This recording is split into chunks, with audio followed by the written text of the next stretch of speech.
and we are going to tell you all about what you need to know for this trip, how to get prepared, and what it's all about. So our agenda for this morning, very simple. There he is. Is I'm going to introduce your host, Todd. Some of you may know him from past trips. He's one of our most illustrious. Is that the right word? Aha, Todd, I love you're it. on mute. Yes. Okay. Yeah. Okay. There we go. He's here, the man of the hour. Except your video's not on, but that's okay. Oh, there it is. There we go. Now we're rocking and rolling. So yeah, as I was about to say, I'm going to introduce this guy in just a second, and Todd and I are going to tell you all about what you need to know for the trip, how to get prepared, what you need to bring, because you're going to be going mountains and sea and all over the map. What's going to happen on your arrival in Quito. I'm going to touch on a little bit of the itinerary, but I'm not going to go into great detail about it. You've got all the notes, you've got the daily, so you by now probably studied it and you know exactly where you're going. But if you have questions, this is obviously the time during this webinar to pose those so that you are well equipped to get the most out of this amazing trip. So please do post your questions in the chat box, which is either at the top or the bottom of your screen. You might have to scroll around to find it, put it in any time. I might answer them on the fly, or I might wait till we get to the Q&A session, which is just before the end of the webinar. All right, Mr. Todd Kjaergaard, your host for the tour. And as I said, one of our most illustrious and favorite hosts, not super host, senior host. That's an inside story. He'll have to tell you all about both. Say something to your guests. Hey, everybody. I'm really looking forward to this. It's a really good way to kick off this year. So I'm excited about this. I've never been to Ecuador or Galapagos. This has always been something that's been in the back of my mind, and I'm very, very excited that I'm actually able to host this one, because it was touch and go for a minute there, and I didn't know if I was going to be able to do this, but everything worked out, and I'm really looking forward to this. Just a little background. I live in Toronto. I am from Saskatchewan, grew up out west, lived in Italy for a little while, lived in Montreal for a little while, and I've been in Toronto for about just over 20 years. So this is home now, and it's a great place to be running away from repeatedly every year. So I was waiting for you to make a comment about that. How's winter over there? Anyway, we won't talk about that. Today's a cold one. Just to clarify the role of Todd as your host, because some of you, if you have not traveled with us before, you're like, what do you mean you've never been to Ecuador before? So this is what a host is. So the host is the person who is kind of like my eyes and ears on the ground, or not just mine, but our whole wheel and anchor team, right? So we obviously have a tremendous logistics operation that goes on to make sure that all of the aspects of the trip run according to the original plan that I created in when we set up this trip originally. And so the host is there to make sure that all of those logistics are executed smoothly. And if there's hiccups along the way, which there always is in travel, that those get addressed most often than not, unbeknownst to you, and to make sure that you're comfortable and that you get what you came for. So Todd's job is not the local guide, right? So we have excellent guides in Ecuador. We have no control actually over the guides in Galapagos, because they are national park guides. This is the Galapagos. Ecuador does some great things. Their country is in some ways a little bit of a banana republic, but in terms of managing the Galapagos, they do a great job. And I could talk for hours about this, but the guides who we have on the ship are assigned by the Galapagos National Park. And so they are completely independent from all the ship operators. And I've never had a bad one, not that I've been that often to the Galapagos, a couple of times. They're all great. They all have somewhat different personalities, but they do that to preserve the integrity of the institution, not to mention the park in and of itself. I'll go into that in a little bit. So Todd is not the guide. So if you ask him, what kind of a blue-nosed, booby-faced, whatever penguin that is, he's not going to know the answer to that. But he is going to be liaising with the guides and all of the other partners that we work with to make sure that your trip runs smoothly, and also to make sure that you feel part of the community, because this is the wheel and anchor difference. We are a community. even if you haven't met people on the trip before, you will feel like you met them by the end of it. And that's why we also have our social events this summer and so on, is that this is something to be part of, not just not just a random tour group. So enough about that. Todd, let's get into pre-trip preparation. Let's talk about, first of all, documents, the most important things that you need to be aware of. Money, tickets, passport. But don't worry about the money, because that's, as long as you have your plastic, you're good there. And I just deleted my speaking notes. And As far as your tickets, they're e-tickets, so it's maybe a good idea to have a printout of those, or at the very least make sure that they're on more than one device in case your phone battery dies when you're checking in at the airport. That's always inconvenient. Although if you have your passport, you're pretty much good to go. Passport and a phone, you can travel the world. As far as the passport itself is concerned, make sure that it has still 6 months of validity beyond your entry date and 2 blank pages. You probably checked this already, but check again. Uh, some countries can be particularly strict on this kind of thing. I entered Ecuador on my last passport with less than that. They still let me in, but I don't recommend it. Um, what you need to know for Ecuador, there's no visa required, so you can enter. There's nothing you have to do. Um, for the Galapagos, on the other hand, which is in the latter half of the trip, and which you could do when you arrive in Ecuador, there are things that need to be done. You have to fill in the transit control card. Needs to be done online at least 24 hours before your flight. And then the biosafety declaration, which has to also be completed online at least 48 hours before your flight. Todd will check with you to make sure you've done these when you're in Ecuador, because you don't want to have a problem. They changed the rules back on just literally 2 weeks ago. So the digital submission is now mandatory. I was just in the Galapagos in May, and this was all handled differently. Now they've changed everything, they digitized everything. So these are the new rules. So there's no way about it. No way around it. You've got to, yeah. So all of those links, all the information is in the trip specific reference guide that we emailed to you with your other documents. So read through that, check it out, click the links. If you can do them now, I'm not sure how early you can do them. It's not stipulated here. But try and go ahead and do it. If you run into any problems, drop a note to our office, to Melody. This is new to us as well, because again, they've just changed the rules. So, but I don't anticipate any issue.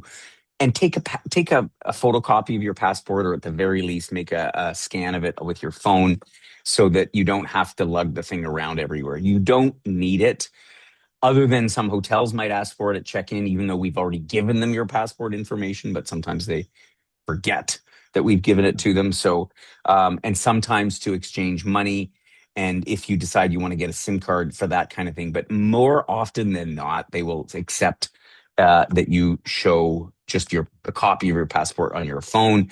That way, you don't have to take the risk of lugging it around. So that's it in terms of documents. Todd, what do we need to pack for the Galapagos? Well, we're going to experience every kind of weather except snow, I imagine. So we're going to have You wind never and know. rain. Well, you never know. That is true, but let's hope not. But for the most part, you're going to experience everything. So we need layers. It's all about dressing in layers. We're going to need windbreakers for sure. Something warm, anything wool for if we have a really cold day. Once we get up into the higher altitude, especially, this is where we're going to absolutely have. By the morning is very different from the afternoon.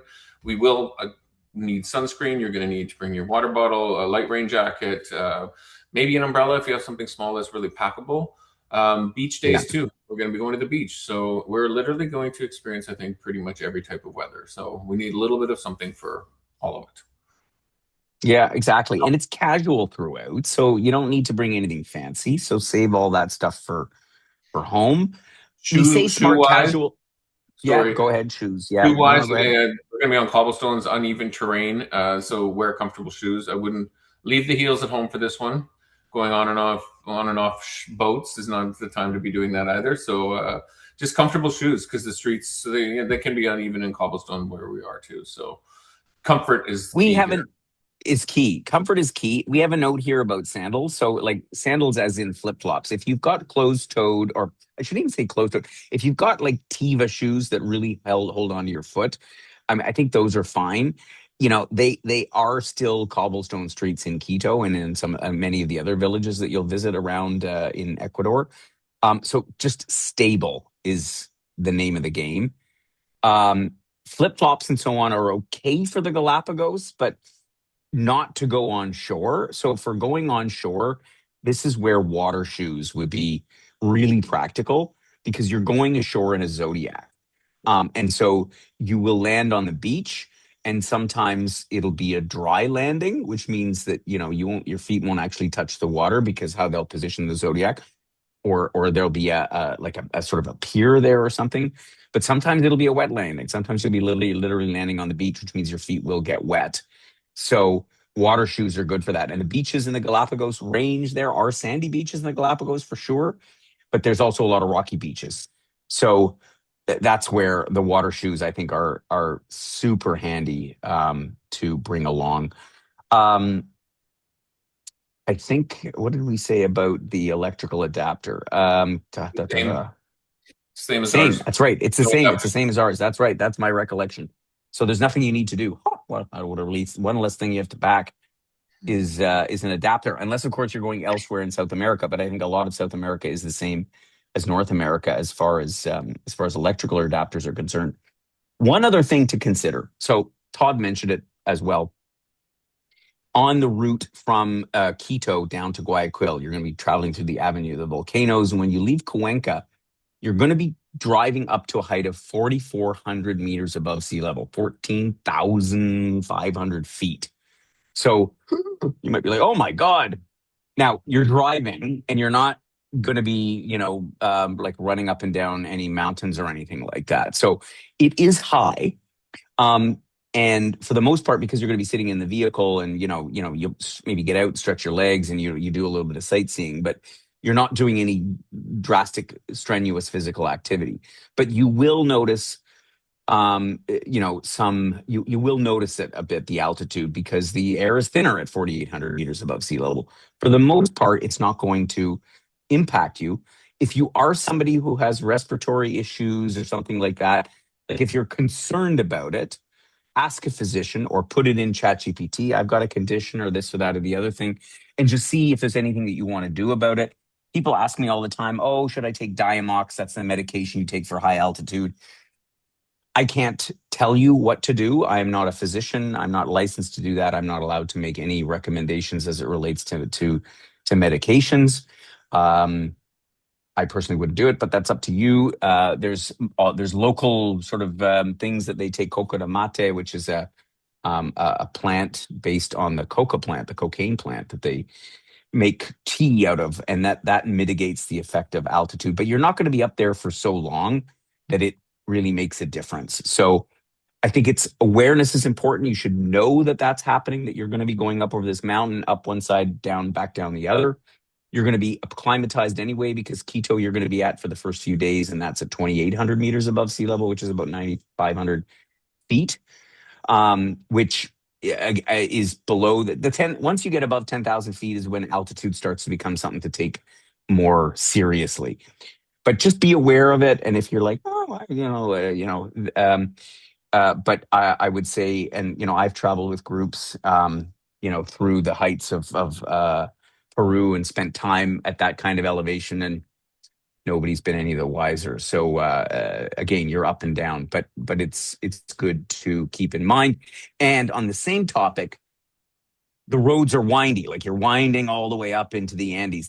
The views are fantastical. The Chimborazo volcano that you're going to see, one of the highest in Ecuador, and Cotopaxi, and stunning scenery along the Avenue of the Volcanoes. But if you are somebody that gets motion sick, you might also want to bring some kind of a prophylaxis for that. Like you want to mitigate that because the roads might be windy. And if you are somebody that tends to overly, then let Todd know, and then we'll try to, obviously, we like to rotate seats in the vehicle so that people get a chance to sit in the front seat. But if you're somebody that's, legitimately gets motion sick, then we'll obviously try to reserve that for you at the appropriate time. So that's not an issue. I think we covered pretty much everything we need to cover in terms of packing. What about money? Well, money. So it's USD there. So that's quite straightforward. There are ATMs around. We will look for ones that are aligned to a proper bank, not just a standalone ATM. I think we'll be wise that way and like make sure Yeah. that we're pulling money out from the right places. I don't think you need to have a lot on you unless there's some purchases that you want to make. But keep small denominations on hand just in case. Like, and if you want to do tips when you're out for lunch, if we have any free time, that type of thing. Um, yeah, it's pretty straightforward. Most places will accept credit cards, unless it's maybe a small street vendor. Then you want to have some cash for that. But we also do recommend the Wise card. For those of you who do not know about the Wise card, there is a link, I believe, in your what you've been sent. Yes, this is it. Good. This is a very easy and super cheap way of keeping your money moved around from currency to currency.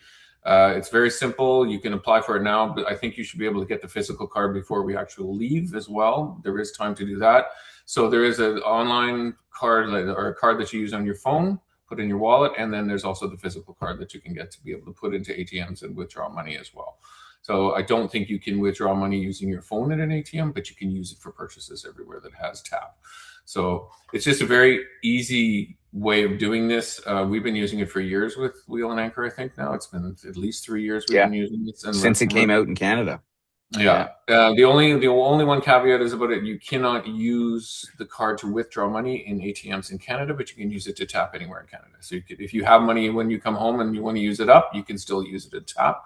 You just can't withdraw it in an ATM. So that's the only thing within Yeah. Canada. Exactly. And so I personally just loaded up with Canadian dollars, and then I let it deduct from there. You can proactively transfer it into 40 different currencies, including US dollars. If you're somebody that likes to play the currency markets, you're like, oh, the Canadian dollar's gone up against the US, you could, give yourself, you could proactively change it into US dollars or sort of thing, but it's not necessary. It's just there for convenience, to be able to, to keep balances in all these different currencies. So it's a super handy thing. Um, in terms of money and cash and all the rest of it, you probably don't need a lot. There are some markets. You'll visit a market in Otavalo. It's a great place to get hats. My favorite hat I got in a market in Otavalo, which of course I subsequently lost. But anyway, that's another story. Those markets, some of the vendors will take credit cards, but that's where cash is always king. Certainly, if you're negotiating something, right? It's hard to negotiate with a credit card. But if there's some great, knitted thing. There's all kinds of really good handicrafts. If you are there when the market is on in Otavalo or a number of other places along the trip. Other than that, you won't need a ton of cash because, as Todd says, credit cards are accepted. Tips are covered by us, so you prepaid the tips for the driver and the guides and all those and the national park guides and the crew and all those are included in your price, and those will be taken care of either by us or by Todd on your behalf. The only time is if you're on your own, there's a dinner, it's not it's not part of the program. And then you like to leave a tip there. 10% would be customary, not like Canada's turning into with tips. But sometimes the service charge is added to the bill.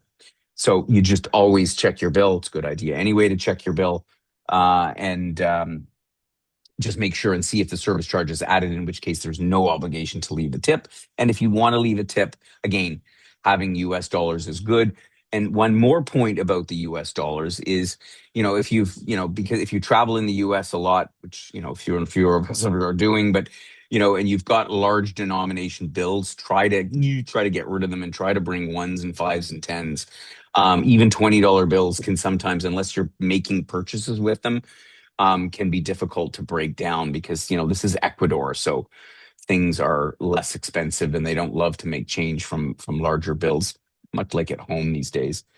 Good. Can I just jump in back one quick thing about the gratuities? The only ones that are not included are any housekeeping. So in the hotels, Yeah. if you want to do a little something for housekeeping, and the transfer driver on the day there and on your day out, Yes. because you're on your own for that. Or you're covered with us, but the tip isn't covered for those. Those are the only two things. So everything else is covered. But there again, if you really thought that guide was exceptional and it was super amazing and blew your mind or whatever, they'll always happy to take a little more tip too. So Yeah, we're not saying you should not tip anymore, but know that we look after our folks well, and so yeah, the rest is really discretionary because you've already taken care of it. Mobile communications. I'll let mm. you start off the So for the info. mobile communication, so we use Telegram. You all probably know this already because you've been sent all the information. Only a few of you have actually signed up, though, that I see. So if you can please do this before we get there, it would be very helpful. And especially if you're in your own Wi-Fi at your home or wherever, it's just a lot easier than trying to do it through maybe a Wi-Fi at a hotel that maybe is a little less secure, or not as many bars kind of thing. It's a little bit easier. But download Telegram. This is where we have two different channels. There's a group chat and there's a broadcast channel. The broadcast channel is where I will be giving you the following day information, anything that changes that'll be in there so that everybody's getting the same information. The other one is the group chat that we can chat amongst ourselves in there. Like, let's say, oh, we found this really cool cafe. We're free for lunch today. Who would like to join us? So that communication will be in there. And then you can also just directly communicate with each other in there as well, because you'll see each other in the list in each one of those chats. So you can just direct say, oh, Jim and Janet, I would love it if we could go for coffee this afternoon or go for a little drink somewhere. And then you can directly send it to them without it being the group chat kind of thing. We also have a photo album that we link to for all the photos. So Yes. we can put photos up. Everybody can put up photos, take down photos of other people's that you like as well. We're going to have a lot of that up there. It's very helpful because you might have missed some of those shots, or there's somebody who got a perspective or point of view that you didn't with those photos. And it's really important that we have a place that we house this. So I will go through this and show you guys when we're there as well. It's very easy to do. And it's really nice to be able to have other options of photos than only just the ones that you've taken as well. As far as SIM cards are going, there's no physical SIM card included with this trip, but there are all kinds of eSIMs. We can look for physical SIMs down there if you need. Just keep in mind that when you take your card out and put a new SIM card in, it's not your number. So if you start texting with people, your contacts are still there, but it's a little bit more. It's just a little more challenging. Not impossible, just a little more challenging. And Gord, you're good with the eSIMs. Do you have a favorite right now that you've been using? I don't. So just to qualify what Todd is saying. So obviously the prerequisites to Telegram is first and foremost bring your phone. It is we do consider it mandatory because we use Telegram for the communication. To use your phone, you need a SIM card. There's three options. You can use your plan from home. I'm hearing that the Canadian providers are actually coming around and becoming more, in tune with the rest of the world, and they offer packages now that are more reasonable than before, which was the only option was roaming from home at around $17 a day, which is quite frankly ridiculous in the world of telecommunications. But that is an option. But alternatively, as Todd said, a physical SIM card like the one that you see pictured here, you can get locally. You can even get it at the airport on arrival in Quito. And that's perfectly fine way of doing it. Most phones are still taking physical SIMs. I don't think we moved to eSIM only phones in Canada yet. I don't even know. I don't think so. Right. So that's your second option. And then the third option is an eSIM, which is this digital version of that. And there are hundreds of providers. Our hosts use, what do you use? Airolo, Todd? Airolo. Yeah, I use Airolo. I use Saily, Saily. I also use Fonus, is another one. There are so many different providers. We don't endorse one yet because, quite honestly, I have yet to be convinced of the one that works everywhere. I just haven't. So it's a little bit. You kind of just, if you're with Airolo, you're probably going to be fine if you want to get an eSIM. And that way, when you hit the ground, hopefully you land softly on the ground in Quito, you will you'll be able to literally turn on your phone and activate it, and you'll be ready to go, from the moment that you arrive. So Yeah, that's I think we covered everything about mobile communications. If you have a question or something was confusing, please let us know. Give us a heads up, and we'll revisit it. Health protocols, just a couple of things that I wanted to mention. I mentioned already about the altitude, so just awareness. Think about that if there's anything that you need to do or check, but you should be fine. Second of all, if you um, end up getting a symptom of something, if you develop a cough or a sneeze, or if you arrive with one, God knows there's lots of flu bugs going around in Canada. Then when you're with the group, please wear a mask, so that we limit the spread of any kind of contagious colds or flus or whatever they may be amongst the other members. It is our protocol, and most people adhere to it. And if Todd notices you sneezing or coughing and he asks you to wear a mask, don't take it personally, please. It's not about you. It's just really about, yeah, we just don't want to spread it around. Secondly, if you should injure yourself on the trip at any point, even if it's something that is quite minor, please let Todd know. We tend to err on the side of having you get it looked at, whether it's a cut or a bruise, or a minor twist of the foot or whatever it happens to be, just because we want to make sure that you return home in as good or better shape than when you arrived. And finally, yeah, no smoking on our during the wheel and anchor sanctioned aspects of the trip, just because the majority of our members are non-smokings, and they have asked for that. So those are the main protocols to remember. And yeah, so then we fast forward by a month, and then you'll be ready to get down to Quito. Keep an eye on your phone or your emails in the 24 hours before you depart, because, of course, this is the middle of winter and storms can come along. There can be any number of reasons why your flight may be delayed. And if and you will be flying. I don't think anybody's flying nonstop to Quito, because I don't think they have those flights anymore. How are you flying, Todd? Going through Via Panama City. Going through Panama. Yeah. So let's say your flight out of Toronto to Panama is delayed and you miss the connecting flight into Quito, for example. And you're arriving on the first day of the trip when we've provided the transfer for you as part of the overall program. If you're not going to be on that flight, we won't know unless Todd gets a communication from you via telegram. So that's when it's important to let us know, so that we can make arrangements to make sure that the driver is at the airport when you do arrive. So that's something important to note.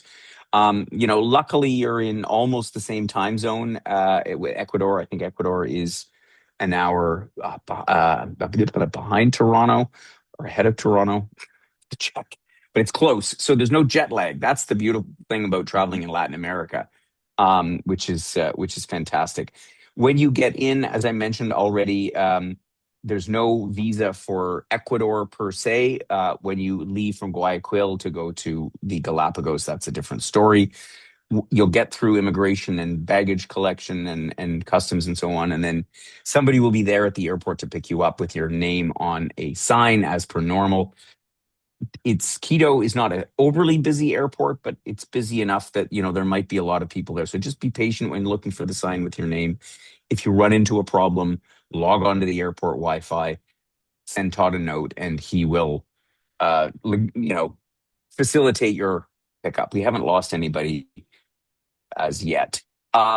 Please do also put on your luggage a luggage tag. This is something that has been requested, that we make sure that you have a clear tag with your name on it. Don't put your address on it. That's a bad idea. Just from a privacy standpoint.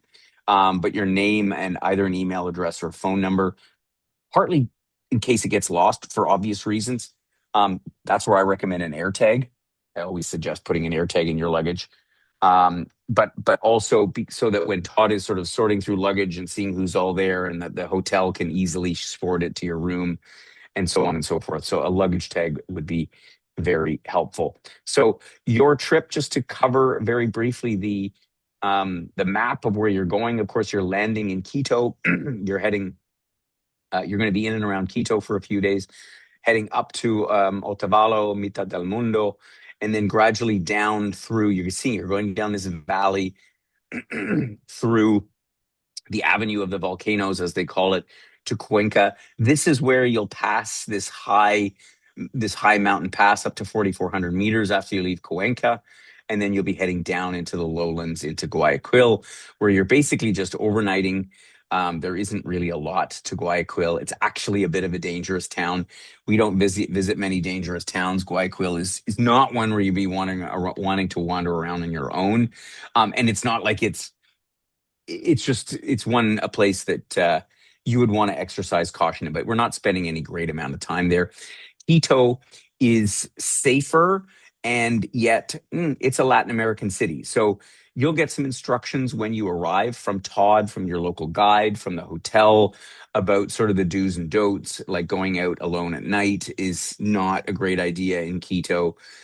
In the day, it's fine, but it's always better to be with somebody, and it's always better, to not have loose hanging bags and cameras and all the rest of this kind of stuff. My attitude in Latin America is the more inconspicuous you make yourself and not looking like a tourist, the better off you are. And don't take valuables with you. You won't have a problem. I've not had a problem with anybody having, any major, crime related issues in Latin America, but that's because we tend to be prudent, and we need to be. So, sorry, I digressed for a moment. From Guayaquil, you're going to fly over to the Galapagos, about a 3-hour flight. You'll land on Baltra Island, and you'll be whisked from there to the pier and then onto your vessel, the Coral 2, which is going to be moored just outside the airport at Baltra Island. And then you'll begin touring around the East Galapagos tours, Santa Fe Island, San Cristobal, Española, Floriana, seeing all kinds of different stuff. It's wow. It's The Galapagos is amazing. Every time I go there, you'll see lots of creatures like this one here. Quito, it's a spectacular city. This Latin American colonial, again, great for walking around, great for shopping. It's quite a treat. Um, the landscapes of the Avenue, I think this is Cotopaxi here, one of the highest volcanoes in Ecuador. Snow-capped mountains, magnificent. And yeah, our previous trips, people have raved about. They just really didn't know what to expect from Ecuador, and they've always had a great experience in Cuenca, which is to the southern part of the Avenue of the Volcanoes. Well, the pictures sort of tell the whole story of what you're going to see. Um, I didn't see this slide before it came in. This is not Guayaquil. Guayaquil is a big city, so I'm not quite sure where this photo came from. This is actually, I think, on the way crossing the pass from Cuenca down into Guayaquil. And Yeah, so we're just going to skip over that. And then the Galapagos, and they actually didn't even put in a picture of the Galapagos. Can you believe it? In any event, um, you're going to see these guys here. Just an expectation management thing. These are the giant tortoises of one of many creatures that Charles Darwin did his studies about. You will see them at the Charles Darwin Research Station. You will not see, or highly unlikely, you'll see them in the wild in the Galapagos, because unfortunately humanity destroyed 99% of the population over the course of many centuries, and deciding to eat them and to just, all kinds of horrible things. So they are being released into the wild on the Galapagos Islands. But the interesting point is that of all the stops that you make on the islands, um, tourists only visit about something like 3% of the total area of the Galapagos Islands. And they do that on purpose because they want to limit the impact. This is a very, very special ecosystem. I don't want to sound like David Attenborough and sort of tell you all about it, but this is why we go there, because we go to certain spots. You'll find that you're the only vessel at those spots at that time. Tourism is managed to a very strict degree. It's all coordinated and timed. You generally go out in groups of 8, two zodiacs or one zodiac at a time, to minimize the impact. Again, I'll let the naturalists do all of the explanations about the wildlife there, but of course the rule is stay 2 meters away. The animals don't have the same rule with you. So the boobies, the blue-footed boobies, that is, will walk right up to you and trip right over your feet. That's another beautiful thing about the Galapagos, is the animals there have no fear of humans. And it's amazing. This is, for me, from a wildlife experience standpoint, is like no other place. You can do stuff here or experience stuff that you can't experience in Africa because you don't generally get out of the Jeep when you're in the middle of the Serengeti because the lion will walk up to you and be done with you. But there's nothing dangerous here. You'll get a chance to swim with the sea lions. Again, if you're lucky, they're not always around, but you're going to see so much stuff, and it is just an absolute treasure of a place. And I'll stop talking there and take any questions that you may have. I think I saw some questions come in before. Oh, no questions there. No questions there. Oh my gosh, have we done too good of a job? There must Looks be like. questions. No Yeah, question. looks like. I hope you get my infectious enthusiasm and excitement for this destination because this is for me, this is like right up there with African safaris is something you have to do in your life, and you're going. You're going to be there in a month's time. The sea. Karen has a question. Karen raised her hand. Karen, have you got a question? If you do, please type it into the chat box, and we can see your question and answer it. The sea at this time of the year is warm-ish, but it's not warm. So it's usually around 20 to 22 degrees. So for me, that's warm. For other people, that's cold. So it's Mhm. all a matter of perspective. You can, I believe, rent a wetsuit on board if you're because you might want to swim in the water for quite a bit of time, and so that is there. That option is available for those that wish. I generally don't take one, but yeah, I don't know. I'm a cold-blooded mammal. Karen had a question: should I bring my own snorkeling gear, and do they have buoyancy vests? They do have life jackets, buoyancy vests available. So if you here's the thing with any kind of equipment like that. They have snorkeling gear for sure, buoyancy vests, they have life jackets kind of thing. If you are, and you do have at least a couple of opportunities to do that, my advice is if you are truly a snorkeling enthusiast, I bring my own stuff because it fits better, it tastes better, it smells better, it better kept. It that's my advice. The stuff they have is fine. It's good. If you're an occasional snorkeler, then it's fine. The same thing I would say is about a buoyancy vest. They have, I think, basically like not life jackets, but vests that are effectively like buoyancy vests. So that stuff will be available, and obviously but they have stuff you can get now online or in Mountain Equipment Co-op that are those very small sort of buoyant things that you can wear, that don't take up much room. So yeah, it's up to you. You will get what you need. And wetsuits typically have a buoyancy factor to them. So if you want a wetsuit, then they have various sizes and so on available. And Yeah, so hopefully that answers your question, Karen. But yeah, my advice is if you've got it, you've got room, pack it. I think it's never a bad idea. Todd, have we covered everything that we need to cover? How many people? You've got 16 people in the group. Uh, Yep. so it's a perfect size group. Well, we have the whole vessel. It's all to yourselves. So you get to have lots of fun on this boat. And this is the best way to see the Galapagos. Just a couple things about the boat. There is no Oh, laundry available on the boat, so keep that in mind. Maybe yes. if you're going to do any laundry, we need to do it before we get on the boat. Also, the Wi-Fi is limited in the Galapagos. It's there, but let's not. It's not necessarily going to be a guarantee that's going to work perfectly all the time. And if you have soft-sided luggage as opposed to the hard shell, that's also a benefit for the boats because the rooms are very small, and if you have something that's a little more soft-sided, it packs easier, hidden into the closet, under the bed, whatever. It's just easier than trying to fit the hard-shelled stuff in there. So just Yeah, keep that to that note. actually is brilliant advice, and thank you for mentioning that, Todd. Is that yeah, the cabins are not they're not super small, but they're not super large, right? So soft-sided luggage is definitely is good. My experience, again, having been in the Galapagos just in May, is that when you are close to the settled areas on the islands, which is there's not that many settled areas, but in and around Santa Cruz Island that you'll spend some time, or Floriana, where they have some settlements, there'll be cell coverage, but a lot of time there won't be cell coverage. So just be prepared for that. And if there's no cell coverage, there's no. I don't actually. It's a good question. I'm not sure if they have Starlink Satellite. on board the vessel or not, satellite. So I wouldn't count on it. If it's something that's really important to you, drop us a note. We'll find out. But I wouldn't count on internet being available at all times. Most vessels there are still using cellular. And when I was there in May, I didn't experience any boats. I don't know if Starlink is actually licensed to operate in Ecuador as yet. So I'm not sure the answer to the question. So just keep that in mind. And no laundry on board.